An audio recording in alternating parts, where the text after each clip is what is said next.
Sunday हो या Monday कभी ना खाओ अंडे। जी हाँ, संडे हो या मंडे कभी ना खाओ अंडे, वरना पड़ेंगे यमराज के लंबे लंबे भारी भारी डंडे। राधे राधे मित्रों, एक बार फिर हाजिर है आपका मित्र सका दोस्त मस्त दीपक, बिंदास दीपक, श्री हरि का दास दीपक, अपने इस आध्यात्मिक यूट्यूब चैनल श्री हरि का दास दीपक पर। और बात होगी आज यमराज के डंडों की। जी हाँ, आज बात होगी यमराज के डंडों की, वो भी मोटे मोटे तगड़े वाले डंडों की। और आज की तारीख में एक बहुत प्रचलन हुआ पड़ा है, संडे हो या मंडे रोज खाओ अंडे। जी नहीं, कभी ना खाओ अंडे वरना पड़ेंगे यमराज के डंडे। आपके इस अंडे की झूठी जो प्रचार है, जिसमें आप कहते हो विटामिन कैल्शियम तो सब बेकार है। किसी को दुख तकलीफ देकर आप अपने विटामिन प्रोटीन की आप पूर्ति करते हो, महाअपराध है मित्रों। अंडा क्या है? अंडा तमो गुण में आता है, मांस में आता है। और आज तो हमारे अधिकतर हिंदुओं में हमारी किचन की शान हो गई है अंडे। फ्रीजों में रखे होते हैं अंडे। जी हाँ, फ्रीजों में ऐसे सजा के रखते हैं। ये जो फ्रिज की जगह बनी हुई है, जिसमें मैंने यहाँ पे नींबू अदरक रखी है, अंडे रखे होते हैं। जी ये बात सच्चाई है। आज की तारीख में सजा के रखते हैं। अरे मूर्खों, नादानों, किसी के गर्भ को खाना कितना बड़ा महाअपराध है। ये जो प्रचार हो रहा है संडे और मंडे रोज खाओ अंडे, अरे बुद्धिहीन अज्ञानी लोगों, मनुष्य, पूरी मानव जाति को बोल रहा हूँ। और हिंदू तो मेरे रडार पे इसलिए है, हिंदू धर्म तो रक्षक है, भक्षक हो नहीं सकता। हमारे चारों वर्ण रक्षक है, ब्राह्मण क्षत्रिय वैश्य शूद्र भाई भाई, और हम रक्षक हैं। ये जीव जंतु, ये वनस्पति जितनी है, ठाकुर ने मतलब हमारे श्री कृष्ण प्रभु राम ने ये बनाकर हमारे हवाले करी कि हम इसकी रक्षा करें, इसको प्यार से सजोए, आगे तक लेके जाए। और हम ही आज इन पेड़ पौधों को काट रहे हैं, पूरा जंगल का जंगल, पूरा वन उजाड़ रहे हैं। वन्य जीव जंतु जो होती है उनको उनके घर से बेघर कर रहे हैं। कितना बड़ा अपराध है। आजकल एक वीडियो वायरल हो रहा है, पता नहीं कौन से शहर के अंदर पूरा वन के वन उड़ा दी। मेरे ख्याल से आंध्र प्रदेश कहाँ का हो रहा है, जो कि आ रहा है। अगर आप बेजुबानों का घर उजाड़ोगे तो याद रखना, कुदरत से बड़ा कोई ताकतवर नहीं होता। कुदरत जब अपना फैसला करती है तो अच्छे बसे बसाए। जितने साल की आप कहते हो मजबूत बिल्डिंगों के बिल्डिंग ढा देती है कुदरत, जब परले विकराल रूप पे आती है तो परले का रूप धारण करती है। याद रखना, कोरोना भी इसी का ही छोटा सा अंश था। अभी तो कलयुग की शुरुआत है। 5300 400 वर्ष बीते हैं। 4,32,000 वर्षों का कलयुग है दोस्तों। समझ लेना, सुन लेना। आपका मित्र सका दोस्त ब्रजवास कर रहा है, और ब्रज धाम की कृपा से, गुरु गोविंद की कृपा से, अपने गोविंद की कृपा से जो बात बोल रहा हूं समझने की कोशिश करना। प्रकृति से बड़ा कोई ताकतवर नहीं, और प्रकृति का जो मालिक है वो हमारे श्री कृष्ण हैं। बड़े से बड़े संकट का समाधान श्री कृष्ण करते हैं, और बड़े से बड़े संकट में भी भगवान उसके कर्म द्वारा उसे डाल देते हैं। भगवान की कोई जाति दुश्मनी नहीं है। जैसा कर्म करेगा बंदे, वैसा तेरे को फल मिलेगा। कर्म के गठरी से कोई नहीं बच सकता। इंसान इस संसार में अपने कर्म लेके आता है, कर्म की गठरी लेके आता है। जब उसमें पुण्य एक्टिव होता है तो सुख संपत्ति, यश, कीर्ति, मान, सम्मान मिलता है। जब उस गठरी में से पाप एक्टिव होता है तो बहुत निंदा मिलती है, शारीरिक कष्ट मिलता है, ना जाने क्या क्या प्रकार की यातनाएं मिलती है। कर्म की गठरी है। तो मित्रों, आज आपका मित्र दोस्त दीपक आपको, दास दीपक आपको बता रहा है, समझा रहा है कि संडे और मंडे कभी ना खाओ अंडे। इन बेजुबानों को भी समझो, इसमें भी परमात्मा का भाव है। ये ही परमात्मा के अंश हैं। जैसे सत्ययुग, त्रेता युग, द्वापर युग, कलयुग, ये चारों युग भगवान के ही पुत्र हैं। इसलिए कलयुग में भगवान कभी ऐसा नहीं करते कलयुग को दंड दे। भगवान के बनाए हैं, क्योंकि जैसे इंसान ने कर्म किया उसके हिसाब से कलयुग बना है। ये ब्रह्मा जी के चौथे पुत्र हैं। पहला पुत्र सतयुग, फिर त्रेता युग, फिर द्वापर, फिर कलयुग। तो कलयुग में कोई इंटरफेयर भगवान नहीं करते, बल्कि ये कहते हैं जो मेरी शरण में होगा उसकी रक्षा मैं करूंगा। अर्थात कलयुग केवल नाम आधारा, सुमिर सुमिर नर उतर ही पारा। जितना हो सके नाम जप करो। ये छोटा सा कोरोना आया था, हमारे कर्मों का नतीजा था। जब आपदा विपदा आती, हिंदू मुस्लिम सिख ईसाई ब्राह्मण क्षत्रिय वैश्य शूद्र बुद्धा सिंधी, मतलब कोई धर्म जाति देख कर नहीं करती, पूरा मानव जाति को लपेटती है, मानव जाति का पूरा संहार कर देती है। और आप सोचते हैं जीव जंतु प्राणी भाई, ये तो 84 लाख योनि में इनका, अगर एक कुत्ता हमें काट भी ले, सांप हमें डस भी ले, इनका कोई अपराध नहीं, क्योंकि इस योनि को भी ठाकुर ने, परमात्मा ने ही बनाया भुगतने के लिए। फिर बता दूं, मुर्गे में भी वही परमात्मा है जो आप में और मुझ में, मछली में भी वही परमात्मा जो आप में और मुझ में है। ये बात आप समझ लेना। इस बात को ध्यान से सुन लो, समझ लो। हर जीव जंतु में परमात्मा है। हर जीव जंतु इस धरा पे परमात्मा का अंश है। हम मानव थे, याद रखना, भगवान को पाने के लिए मानव ध्येय वो रास्ता है जिसके द्वारा हम भगवान को पाते हैं। बाकी 84 लाख योनि हमारे पाप कर्म का, जो 84,99,000 जो भी समथिंग योनियां बनती हैं, 83 लाख समथिंग 9,99,000 जो भी 90,099 जो बनती हैं, मतलब एक 84 लाखवीं योनि मानव की होती है, जिसमें मानव ध्येय मिलता है। इस ध्येय द्वारा, इस शरीर रूपी ध्येय से द्वारा हम नाम हरि नाम जप करके परमात्मा को पा सकते हैं। बाकी तो पाप ही होनी है। तो आज बात कर रहा हूं संडे और मंडे कभी ना खाओ अंडे। क्या है अंडा? अरे द्वापर युग तक भी राक्षस थे, वो मांसाहारी थे, लेकिन वो किसी का गर्भ नहीं खाते थे। ध्यान दीजिएगा, आज वो खा रहे हो, उबाल रहे हो, विटामिन मिल रहा है, ये मिल रहा है, ये मिल रहा है, फलाना आयरन मिल रहा है, कुछ नहीं मिल रहा। तुम्हारे इस झूठी सोच के कारण आज मुर्गियों का शोषण हो रहा है, और वही मुर्गियां जो इंजेक्शन द्वारा अंडे दे रही है। क्या है? एक जो देसी अंडा होता है, जो देसी मुर्गी होती है ना, महीने साल के मेरे ख्याल से 18, 20, 22 ऐसी अंडे देती है। वो एक नेचुरल है, वो एक नेचुरल विधि है देसी अंडों की। खाना वो भी नहीं चाहिए, एक जनरली बता रहा हूं आपको, पहले जर्नली बता रहा हूं। एक देसी अंडा जो होता है, जो मुर्गी होती है, जो होती है नॉर्मल, पूरे साल के अंदर जहां तक मैं समझता हूं 18 से 22 अंडे देती है।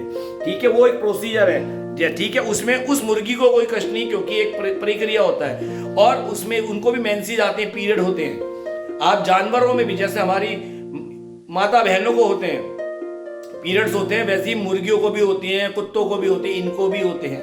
अब आती है कि अंडा क्या होता है, और कई लोग मूर्ख ये कहते हैं अंडा आया पहले मुर्गी। तो आपको पहले बताऊं, पहले अंडा आया था। ठीक है, पहले अंडा आया था। इसका आपको जवाब जो है मिल जाएगा पुराणों में, समझे। भागवत महापुराण, भगवत गीता होती है, भागवत पुराण में सबका जिक्र है। ये 84 लाख योनियां कैसे आई हैं, उसमें अंडज कहां से आया है, ये बात आप समझ लेना। पहले संसार में अंडा आया, ये बात सुन लेना। इसका साक्षात जो जीता जागता उदाहरण है, भागवत महापुराण में पढ़ लेना, समझ गए। और गरुड़ पुराण के अंदर फिर जो लिखा होता है बता लेता हूं। हमारे कर्मों का लेखा जोखा लिखा होता है कि मरने के बाद कौन कौन सी इंसान कर्म करके कौन कौन सी योनि में जाता है। इसी डर के मारे लोग अपने घर में ये गरुड़ पुराण को नहीं बिठाते। मेरी जानकारी में एक हुआ था, नहीं हमारे यहाँ दीपक गरुड़ पुराण नहीं बिठाते। सच तो ये उनके पूर्वजों ने सुनी होगी, उनकी सुन के ऐसी कम तैसी हो गई होगी, ठीक है ना। अभी हमारे जानकारी में कोई मरा था, दीपक ये ऐसे ऐसे करते थे, बड़े सीधे थे, और वो बंदा एक नंबर का दारूबाज, मांस खाने वाला। नवरात्रों में मांस छोड़ दिया, और घर में मंडे और संडे सारे दिन, मेरे ख्याल से मंगल को नहीं बनता था, हर दिन उनके यहाँ नॉनवेज बनता था। बिरादरी नहीं बताऊंगा, जात नहीं बताऊंगा, हिंदू ही था, ठीक है।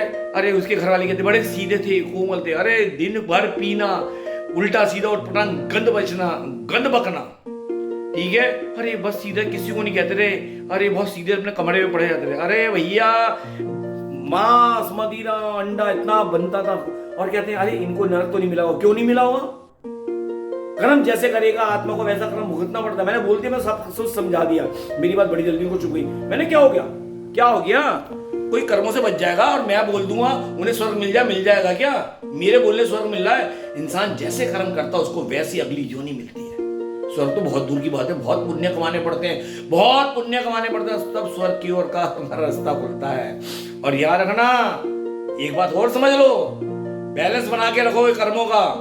पुण्य ज्यादा होंगे इस जीवन में, पाप कम होंगे तो मानव देह दोबारा मिल जाएगी, धरती पे आ जाओगे। और अगर पाप बढ़ गए तो नरक में तुड़ाई होगी तगड़ी वाली। और बेजुबान को मारकर खाने वालों का तो समझ लो बहुत तगड़ा हिसाब किताब है यमपुरी में, ठीक है। इसलिए जितनी जल्दी हो सके बेजुबान को खाना बंद कर दो, मांस को खाना बंद कर दो, अंडे को खाना बंद कर दो। गौ हमारी माता है, लेकिन इसका मतलब ये नहीं है इनसे, इन बेजुबानों से हमारी दुश्मनी है, इन मुर्गों से, बकरों से, मछलियों से नहीं। इनमें भी परमात्मा है, ये भी परमात्मा का अंश है। भले पाप योनि में इनको जन्म मिला हो, लेकिन ये भी परमात्मा का ही अंश है। बनाया परमात्मा ने है, तो फिर परमात्मा का ही अंश हुआ वो। ये बात समझ लेना। ये मत सुनना अरे वो तो क्या कहते हैं मगरमच्छ है, मछली है, सांप है, बिच्छू। अरे बनाए तो परमात्मा ने योनियां, हमने कोई बनाई है जो आप फैसला कर रहे हो। आज ना मन बिल्कुल अलग है, क्योंकि मेरे से कोई बात की थी हमारी मित्र दीपक अंडे वगैरह ऐसे, मैंने क्यों बेजुबानों को करते हो, ये बात मेरे से करी थी थोड़ी देर पहले। अरे मैंने कहा इसके ऊपर मैं ब्लॉग फिर दोबारा बना के डालूंगा, पहले भी एक छोटा सा बनाया था, लेकिन समझाने वाला है कि ये अंडा क्या होता है। भाई पहली बात तो जवाब दे दूं, इस धरा पे पहले अंडा आया था, अंडज जिसे कहते हैं, योनियों में आता है अंडज, ठीक है। अंडा आया था 84 लाख योनि, अंडज जिसे कहते हैं। आप ये बात समझ लो। अब अंडा होता क्या है, ये एक मुर्गी का गर्भ होता है। और आप समझ लो, देसी मुर्गी का बताया जो जैनुन तरीके से अपने क्रिया, अपने कर्म द्वारा, जो मुर्गे द्वारा जो भी उनका भोग होता है, वो साल के 18 से 22 अंडे देती है। लेकिन आज आप जो लोग अंडे के चक्कर में जिम जा रहे हैं, अंडे खा रहे हैं, पीला पीला खा रहे हैं, अरे मूर्ख बेवकूफ लोगों, अंडा निकलता कहां से है? अंडा पहले देखो निकलता कहां से, और बड़े चाव से खा रहे हो। आप अपने मल की तरफ हाथ धोते हो कितना, अपने आप जब सुबह पोटी जाते हो, मल करते हो, कितना हाथ धोते हो, साबुन से रगड़ के धोते हो। और आप मुर्गी के वही मल द्वार से निकला हुआ अंडा, वो भी उसके अंडे में क्या होता है, अरे भैया उसका गर्भ जो होता है, उसके मुर्गी के जो गंदा ब्लड जिसे कहते हैं, वो मेंसेस वो होता है, पीरियड, वो गंदा रक्त होता है जिससे वो अंडा बनता है। और आप खाते हो उसे, लानत है, तू है तुम पे।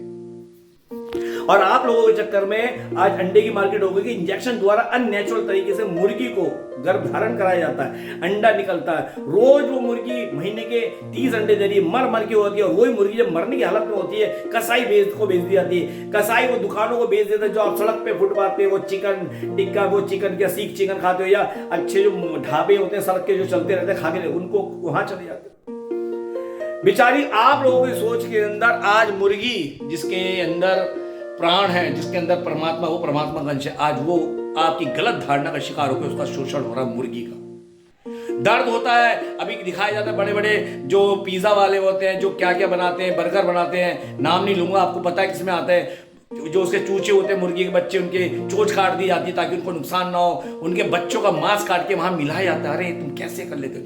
छोटे छोटे कितने वायरल ये होते हैं ये वीडियो, और आप लोग बड़े चाव से खाते, शर्म आती है। थूकता हूं ऐसे लोगों पे जो किसी माँ के लाल को खाता है। आज आप अपनी झूठी धारणा में इन बेजुबान को खा रहे हो। क्या इनको दर्द नहीं होता? एक उंगली पे ब्लेड मार के देखो, काट के देखो, चिल्ला उठोगे। और मुर्गी के सामने उसके बच्चों को काट दिया जाता है, बकरे के सामने ही उसके बच्चों को काट दिया जाता है। क्या उनकी आवाज नहीं निकलती? बड़ी हाय निकलती है। मांस का मतलब मुझे आज जो तू मुझे खा रहा है, कल मैं तुझे खाऊंगा। जो आप बेजुबान को मार के खा रहे हो, याद रखना, मांस कहता है मांस मतलब जो, आज मांस मतलब आज तू मुझे खा रहा है, वो जीव कहता है कल मैं तुझे खाऊंगा। ये याद रखना, कर्मों से कोई नहीं बचा। और जब धरती माँ ने हमें 1600 प्रकार के फल फ्रूट्स दे रखे हैं, इतनी सारी सब्जियां दे रखी है, और आप बेजुबान, ये साग सब्जियों में जो प्रोटीन है जो धरती माँ में देती है, वो किन बेजुबानों के मांस में होता है। थू है तुम्हारे ऊपर, थू है तुम्हारे ऊपर, खासतौर पे हिंदू सनातनी थू है। तुम रक्षक होके भक्षक कैसे बन गए? हर हिंदू रक्षक है धर्म का। आज हिंदू की एक बात है, जय श्री राम के नारे लगा लेगा, कोई बात आएगी नारे लगा लेगा, धर्म के नाम पे खड़ा हो जाएगा, लेकिन धर्म की राह पे चलेगा नहीं। हम सनातनी है सब कहते हैं, लेकिन हम सनातन की मानते हैं? ये कोई नहीं कहता। हमारे पिता हैं, हम पिता को मानते हैं घर में, लेकिन पिता की मानते हैं? कोई नहीं कहता। मैं भी इंक्लूड हूं उसमें। ये तो आज श्री जी की कृपा हुई, बुद्धि जागृत हुई, गुरु शरण पहुंचा, संतों की शरण में पहुंचा, तो जब जागो तभी सवेरा। जितनी जल्दी हो सके हरि का दामन थाम लो, वरना ये कलयुग ना जाने तुमसे क्या क्या पाप करवा बैठे, भोगों की गलियों में ले जाके तुम्हें 84 लाख योनि में फंसा बैठे। ये कलयुग बहुत है। जितनी जल्दी हो सके हरि का दामन थाम, त्याग दो जो भी। क्या भगवान श्री कृष्ण ने कहा, सब कुछ त्याग, मेरी शरण में आ जा, सब कुछ त्याग कर मेरी शरण में आ जा, बस मेरा नाम जप कीर्तन कर, मैं तेरे सारे पापों का नाश कर दूंगा, तेरा पतन नहीं होगा, तेरे को अपने धाम ले जाऊंगा। अरे आगे बढ़ो तो सही। अरे खा लिया मांस, पी ली शराब, कर लिया नशा, छोड़ दो, चलो हरि शरण में, जप लो हरि का नाम रे, जप ले हरि का नाम ले। मैं फिर बता रहा हूं, बहुत अच्छी बात, जप ले हरि का नाम रे, हरि ही आए काम रे, जो दुख संकट में साथ निभाए वो हरि नाम रे। मेरे मन में हुआ खड़े होकर, चलो यार आज इसके ऊपर ब्लॉग बना ही लो, जरूरी नहीं बैठ के बनाओ, स्टैंड लगा के बनाओ, तो सोचा आज तसल्ली से बैठकर मैं आपसे बात करूं। आज वृंदावन का मौसम बहुत ही जबरदस्त मौसम हो रहा है, तो मन में भाव आया कि आज आप सबके समक्ष बैठकर मैं बातें करता हूं। तो बात चल रही है मुर्गियों की। तो मुर्गी जो आजकल अननेचुरल तरीके से इंजेक्शन द्वारा उनको गर्भ धारण कराया जाता है, अरे मूर्खों, उसे कितनी तकलीफ होती होगी। एक औरत, इंसान में भी जब एक औरत माँ बनती है उसे कितनी तकलीफ होती है। वो जब बच्चे को बाहर जो होती है, चाहे उसका शरीर कटता है, चाहे वो नेचुरल तरीके से होती है, कितनी तकलीफ होती है, एक औरत से पूछो।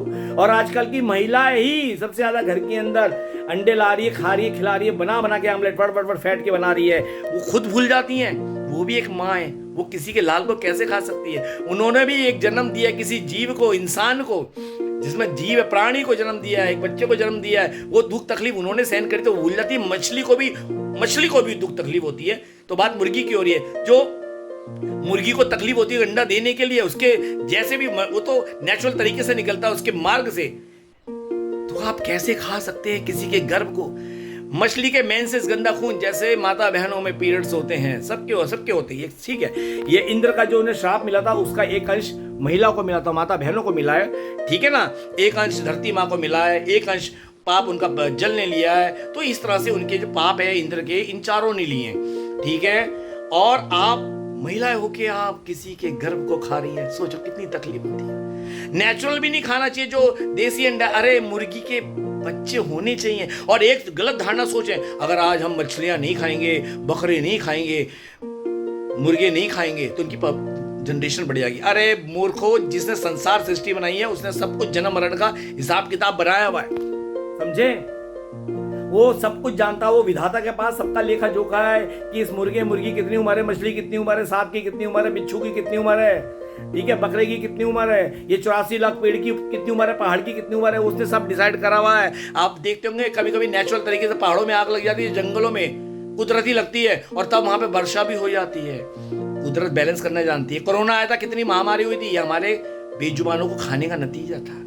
सब स्वच्छ, कुदरत अपनी पाएगी, सब स्वच्छ कर लेगी। सब तुम बर्बाद करोगे, कुदरत अपनी पाएगी, सब नाश कर देगी, क्योंकि उसे साफ और शुद्ध वातावरण चाहिए। कोरोना के समय पानी सारे शुद्ध हो गए थे, दिखाया जाता पंजाब से हिमाचल के पहाड़ साफ दिख रहे, सारा वातावरण शुद्ध हो गया। कुदरत से बड़ा कोई नहीं, और कुदरत भगवान के अधीन है। और भगवान हमें, हमारे इंसान को कर्म अनुसार उसका फल देते हैं, चाहे किसी भी रूप में दे, ये याद रखना दोस्तों। इसलिए बेजुबानों को खाना बंद करो। अरे भैया, कभी सुना है सतयुग त्रेता युग द्वापर में जो राक्षस होते थे वो मारते, वो बेजुबानों को राक्षस मांसाहारी होते थे, लेकिन किसी के लाल को गर्भ धारण नहीं, किसी गर्भ को नहीं खाते। और एक बात और सुनना, कभी तुमने जंगल के वीडियो देखे होंगे, वाइल्ड एनिमल के, वाइल्ड के जो वीडियो आते हैं, कोई बच्ची हिरणी अगर शिकार के समय कोई बच्चा को देके भागती है, कोई भी किसी का भी बच्चा होता है, शेर चीते जो होते हैं वो सूंघकर छोड़ देते हैं, वो भी किसी के माँ के लाल को नहीं खाते। वो वयस्क हिरण का शिकार करते हैं, वयस्क जानवर वयस्क का शिकार करता है। शेर चीते जो होते हैं, लकड़बग्गे, ये किसी के बच्चे नहीं खाते। और हम इंसान अंडे खा लेते हैं, जहां से उसका जो बीज होता है, जहां से वो बच्चा आने वाला होता है अंडे के माध्यम से। तो मैं आप सबसे हाथ जोड़ के विनती करता हूं, आपकी झूठी सोच की, गंदी सोच, गिरी हुई सोच के कारण, मन के भटकाव के कारण, आपकी गलत संगत के कारण आपकी जो बुद्धि भ्रमित हुई है, आप जितना भी मांस को खा रहे हो, याद रखना जानवर का मांस बड़ा समझ लो इतना अभिशापित होता है कि उसको खाने वाला खुद जानवर बन जाता है। कभी देखा किसी जानवर का खून जानवर को चढ़ता है? कभी देखा किसी जानवर का खून इंसान को चढ़ता है? कभी देखा कभी इंसान का खून किसी जानवर को चढ़ता? नहीं ना। और आप बेजुबानों को गंदी सोच के कारण, जीव के गंदे स्वाद के कारण, काट काट के, बुद्धिहीनता के कारण, कलयुग के प्रभाव के कारण, अपने पाप दोषों के कारण काट काट के खा रहे हैं। उसका मांस भी अंदर जा रहा है, उसका खून भी अंदर जा रहा है, और हमारे खून में मिल रहा है, तो हम भी मांसाहारी के साथ जानवर बनते जा रहे हैं, क्योंकि उनका खून हमारे खून में मिल रहा है, मिक्स हो रहा है। तो वो जो मांस की, उस जानवर की प्रवृत्ति वो हम में आती जा रही है। इसलिए मांस खाने वाला गुस्सेवाला होता है, क्योंकि जानवर गुस्सेवाला होता है। जानवर बुद्धिहीन होता है, उसे सोचने समझने की शक्ति नहीं होती, वो अपने बचाव में सबको मार देता है। लेकिन इंसान को अंदर सोच समझने की बुद्धि होती है, उसने कब क्या कैसे किन परिस्थितियों में करना, भगवान ने बुद्धि के साथ हमें विवेक दिया है। और हम आज जानवरों को खा के खुद जानवर बन गए। बेजुबान को खाना बंद करो। आज तुम बेजुबान को खा रहे हो, कल को काल तुम्हारे सामने तुम्हारे बच्चों को खाएगा, याद रखना। आज तुम किसी के माँ के लाल को खा रहे हो, काल तुम्हारे लालों को खाएगा। और देखना कलयुग में जवान मौत हो रही है, बुढ़े घर में बैठे हुए, बुजुर्ग घर में बैठे। क्यों? क्योंकि उनके पूर्व जन्म का पाप जब एक्टिव होता है तो उनके सामने उनके लाल की मृत्यु हो जाती है, भले नेचुरल मृत्यु हो या एक्सीडेंट वाली मृत्यु हो, इसीलिए होती है। कर्मों का फल तो तुझे भुगतना पड़ेगा। अरे अपने कर्मों के फल से तो धर्मराज, युधिष्ठिर बोल रहा हूँ, हाँ युधिष्ठिर नहीं बचे। अरे वो जो शीश के तीर के सैया पे लेटे रहे क्या भीष्म पितामह जी, वो नहीं बचे। अरे जब साक्षात श्री कृष्ण के सामने पूरा जुआ लुट गया, पांचों को द्रौपदी का क्या कहते चीर हरण होते होते बचा लिया, वो नहीं बचा उनके कर्मों के कारण। दुर्योधन, धर्मराज, युधिष्ठिर जुए में हारे, सब वो नहीं बचे। आपकी मेरी औकात क्या है? भीष्म पितामह नहीं बचे, तो आपकी मेरी औकात क्या है? भगवान राम को जहां वनवास जहां राज तिलक होना था, वनवास मिला, तो आपकी मेरी औकात क्या है? इसलिए बेजुबान को खाना छोड़ दो, अंडों का खाना छोड़ दो। तुम्हारी इस गलत सोच के कारण इंजेक्शन लगा लगा के बेचारी बेजुबान मुर्गियों पे अत्याचार हो रहे हैं, ठीक है। और संसार में पहले अंडे आए, ये बात याद रखना। तो चलिए दोस्तों, आपके हित में मैंने वीडियो बनाया, पसंद आए तो जागृत, खुद भी जागृत होना, मैं आपको जागृत कर रहा हूं और दूसरों को भी करना। जितनी जल्दी हो सके बेजुबान को खाना बंद कर दो। चलते चलते एक बात बता दूं, अपने यहाँ जो बताया जाता है लहसुन और प्याज कोई खाना अपराध नहीं है, लेकिन भक्ति मार्ग में नहीं खाया जाता, क्योंकि तमोगुण में आता है। क्योंकि लहसुन कई प्रकार की आयुर्वेद दवाओं में आता है, इसलिए इसमें पाप नहीं है। प्याज भी दवाओं के अंदर आती है, बस इनमें काम वासना निंद्रा बहुत ज़्यादा होती है। इसलिए साधु संत महात्मा को, भक्त जनों को, जो वैष्णव जन है, उनको लहसुन प्याज से दूर किया। वैसे लहसुन प्याज जो घरस में रह के खाते हैं कोई अपराध नहीं है, ये बात मैं क्लियर कर दूँ। उसके बाद भी इसके लिए भी कभी फुर्सत में ब्लॉग बनाऊंगा, जैसे भी बनाने तो चाहे जा रहा था, मन में आया चलो ये वीडियो बना दूं। और ये वीडियो मैंने बड़ा बनाया ताकि आप अच्छे समझ सको, जान सको। अच्छा लगे तो शेयर करना। और वृंदावन का चलो चलते चलते मौसम दिखा। वृंदावन का मौसम बहुत सुहाना हो रहा है, बहुत बढ़िया। 5 तारीख हो रही है, बादल छाए हुए हैं और शाम के भी 5:45 हो रहे हैं। बस अब चाय पी के मैं मंदिर जाऊँगा। तो हवा बहुत शानदार चल रही है। मैंने आपको आज का वृंदावन भी दिखा दिया और ये मेरी बालकनी है, जैसा कि आपने देखा है, ठीक है। बहुत शानदार मौसम हो रहा है, हवा बहुत तगड़ी वाली चल रही है दोस्तों। और फिर आपसे हाथ जोड़ के प्रार्थना करूंगा, अपनी गंदी सोच से बाहर निकलो, भक्तों का संग करो, संतों का सानिध्य लो, ठीक है। ब्रज नहीं आ पा रहे कोई बात नहीं, जितना हो सके सीताराम राधे श्याम नाम जपो, जिस नाम में आपकी प्रीति लगे हरि का नाम जपो। और चाहते हो आपका उद्धार हो तो जितनी जल्दी हो सके हरि का दामन थाम लो। फिर बोलूँगा चलते चलते, बेजुबान को मत खाओ, वो मुर्गी का गर्भ होता है, मेंसिस होते हैं, वो जो गंदा खून माता बहनों में भी निकलता है, वो एक तरह से अंडज के रूप में लेकर है। जो शुक्राणु गर्भ में नहीं जाते, वो ब्लड अंडज के रूप में, वो फूड के माता बहनों से भी वो ब्लड के रूप में आता है, वो गंदा होता है, ठीक है ना। तो ऐसी मुर्गी का जो होता है, ये ब्लड होता है, जो गर्भ में आता है, अंडों में जो पीली चर्बी बनती है, पूरा अंडा बनता है, वो मुर्गियों का गर्भ होता है। मुर्गियों का गर्भ वो भी उनके गंदे खून से बनता है। थूकता हूँ ऐसे लोगों पे जो इस गंदी सोच के कारण बेजुबान को खाते, अंडों को खाते, उनके लाल को खाते, बनने से पहले उनको खत्म कर देते। मांसाहारी नहीं शाकाहारी बनो, सही कह रहा हूं, वरना नरक में इतनी तुड़ाई हो गई आप सोच नहीं सकते। मेरी बात को पॉजिटिव लेना, आपको जगा रहा हूं, ना कि डरा रहा हूं। डरा रहा हूं किस चीज से? कर्मों से डरो, इसका फल भुगतना पड़ेगा। जगा रहा हूं कि भक्त बनो, सनातनी बनो। सनातन मतलब ये नहीं होता अपने आप को बोल दिया हम सनातनी, बेजुबान को खा रहे हैं, प्रकृति को बर्बाद कर रहे हैं। नहीं, सनातन तो वो होता है रक्षक, भक्षक, प्रकृति का रक्षक। प्रभु की प्रेरणा से हमें प्रेरणा मिली है कि प्रभु की बनाई सृष्टि को हम प्यार से संजो के आगे चले, लेकर चले। हरी भरा सारा संसार हो, पेड़ खूब लगाएं, पशु पक्षी की हम इज्जत करें, उनकी रक्षा करें, ना कि अपनी झूठी आस्था सोच के कारण हम सृष्टि को बर्बाद करें। इंसान ही बर्बाद करता है, यही सच्चाई है। अच्छी बात लगे तो शेयर करना। और जो भी भक्ति मार्ग में मुझे पहली बार देख रहा है, मेरे अभी से इस चैनल श्री हरि का दास दीपक को सब्सक्राइब करना मत भूलना, बेल आइकन ऑल वीडियो का दबा देना, ताकि भक्ति मार्ग में आप मेरे साथ चकाचक रहे। तो वृंदावन की पावन से आपके मित्र सखा दोस्त मस्त दीपक बिंदास दीपक की प्रेम भरी राधे राधे, राधे श्याम, सीताराम, हरि बोल।